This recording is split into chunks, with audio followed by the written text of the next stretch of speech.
Je crois en Dieu, mais aussi je crois beaucoup en moi.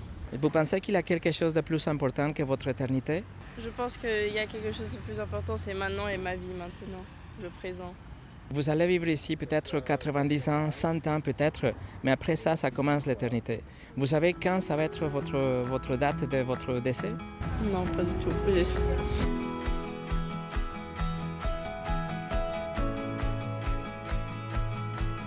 Selon votre croyance orthodoxe, Sophia, qu'est-ce que ça se passe avec quelqu'un après la mort? Euh, on va ou au paradis ou à l'enfer.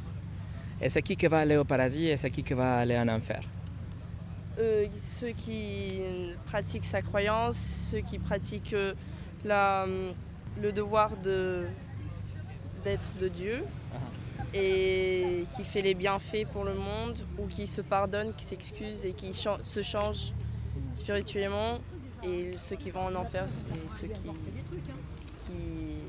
qui ne pratiquent, qui sont contre Dieu et contre ses croyances. Et vous, qu'est-ce que vous pensez que ça va passer avec vous, Sophia? Est-ce que vous allez aller au paradis ou en enfer? Moi, j'espère que j'y vais au paradis.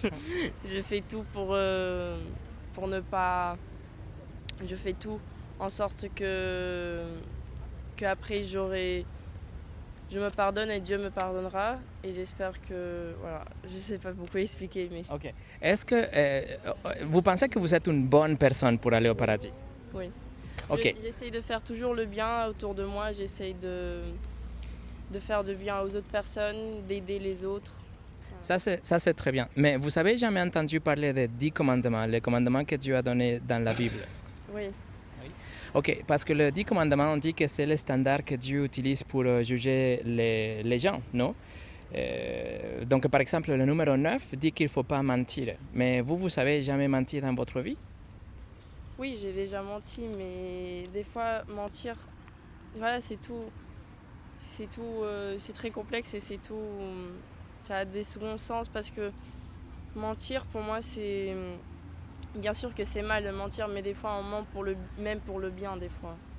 Par exemple, si vous êtes en retard à l'école ou au travail, par exemple, oui, et vous êtes en retard, mais vous dites excusez-moi parce que c'était le pneu qui a crevé dans la voiture. Mais en vérité, vous êtes en retard parce que vous êtes réveillé tard, parce que vous avez fait la fête de la veille. Vous voyez, donc c'est ce type de mensonge. Nous disons des mensonges tout le temps. Je veux dire, pas tout le temps, mais on ment dans la vie, n'est-ce pas? Oui, on ment. Oui, c'est un peu naturel. Oui. Ça, c'est la transgression du 9e commandement, le numéro 9. Le numéro 8 dit qu'il ne faut pas voler. Vous avez jamais volé dans votre vie, Sophia? Quand j'étais petite, je volais des bonbons. Ah oui? Oui. Mais bon, je crois que Dieu me pardonnera pour ça. Et si vous avez volé des bonbons, qu'est-ce que vous allez voler maintenant que vous êtes grand? J'espère rien. C'est ça. Non, c'est sûr qu'on a volé des choses quand on était petit, mais même quand nous sommes adultes, si on prend les stylos de docteur ou les papiers de l'imprimante du travail, ou si par exemple ils nous payent pour travailler 8 heures, mais on passe 30 minutes en faisant de WhatsApp ou on joue des jeux, c'est comme si nous sommes en train de voler à notre patron. Donc si on a fait ces choses, on a volé. Vous avez volé comme ça dans votre vie peut-être? Oui, bien sûr, j'étais sur TikTok pendant mon travail, mais Ok.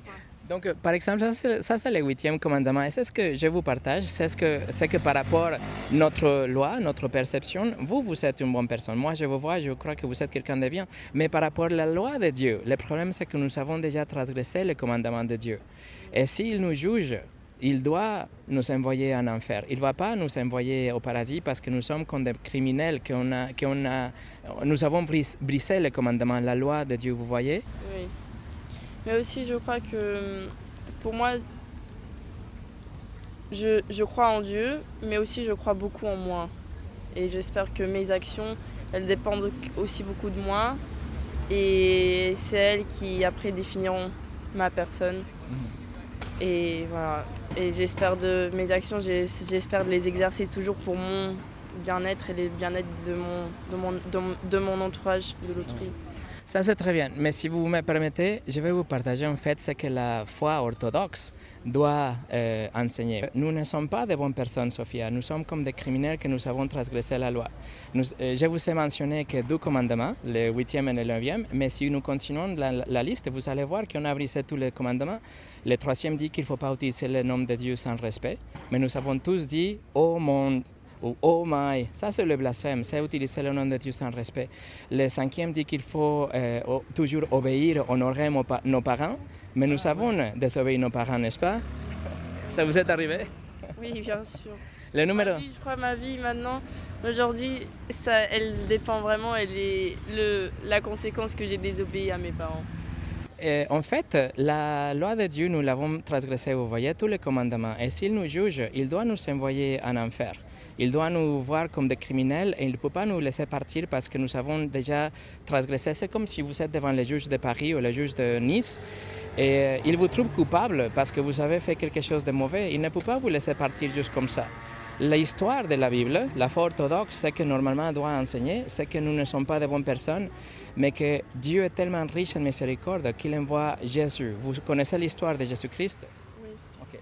Donc l'histoire dit qu'il est venu et qu'il n'a jamais péché, il a vécu une vie parfaite, et après il a donné sa vie en sacrifice pour vous et pour moi. C'est-à-dire que vous ne devez pas vraiment croire en vous-même pour votre salut, pour votre éternité. C'est bien de faire de bonnes choses, il faut faire de bonnes choses. Mais quand vous allez être devant Dieu, ce n'est pas ça qui va vous sauver, c'est la personne de Jésus. C'est lui qui est mort et ressuscité pour vous. Vous voyez la logique? Oui, oui. Donc si vous êtes devant les juges... Je dois vivre pour lui et pas pour moi. Exactement, c'est ça. Si vous êtes devant les juges de Paris, vous devez payer 1 million d'euros, mais vous avez que 10 dollars dans la poche. Cette personne se met entre vous et les juges et il paye votre dette. C'est ce que ça se passe avec Jésus. Maintenant, les juges de l'univers, Dieu, il peut vous laisser partir, il peut vous donner le paradis, pas parce que vous le méritez, mais parce que quelqu'un a payé pour vous. Et c'est ce qui s'est passé avec la personne de Jésus. Ce qu'il faut faire pour recevoir le cadeau de la vie éternelle, c'est 2 choses. C'est la repentance. Vous savez c'est quoi la repentance? En français, non, je ne pense pas. C'est détourner de votre péché. Vous avez une conscience qui vous dit que vous faites des choses qui ne sont pas bien, il faut se détourner de ces choses. Ça, c'est la première chose. Et la numéro 12, il faut placer votre confiance en Jésus. Il ne faut pas croire que votre propre bonne action ou que votre personne va vous gagner le paradis. Il faut croire qu'il a gagné le paradis pour vous, vous voyez. Et si vous avez ces 2 choses, Sophia, vous avez la promesse de Dieu que vous allez avoir la vie éternelle. Et c'est ce que je vous demande, juste de considérer ces choses. Vous aviez jamais entendu cette histoire comme ça? Oui, j'ai déjà entendu, à cause de ma famille. Et qu'est-ce que vous pensez? Vous pensez qu'il y a quelque chose de plus important que votre éternité? Je pense qu'il y a quelque chose de plus important, c'est maintenant et ma vie maintenant, le présent. Vous pensez que c'est plus important que l'éternité? Oui. Oh. Je vous encourage à réfléchir juste. Vous allez vivre ici peut-être 90 ans, 100 ans peut-être, mais après ça, ça commence l'éternité. Et si vous avez la personne de Dieu, Jésus, dans votre vie aujourd'hui, il va vous aider dans la vie, mais surtout, il va vous donner l'éternité après la mort. Vous savez quand ça va être votre date de votre décès? Non, pas du tout. Et j'espère ne pas savoir. Et moi, j'espère que ça va être dans beaucoup de décennies, oui. Mais un jour, ça va arriver. Et pour ça, on doit être prêt. C'est pour ça que je vous partage ça. Je ne sais pas si vous le voyez dans ma voix, mais je vous aime d'une façon. J'ai cette préoccupation pour vous et je partage ça avec mon cœur pour que vous réfléchissiez. Vous pouvez réfléchir ça? Sophia, merci pour votre temps. Je peux vous serrer la main?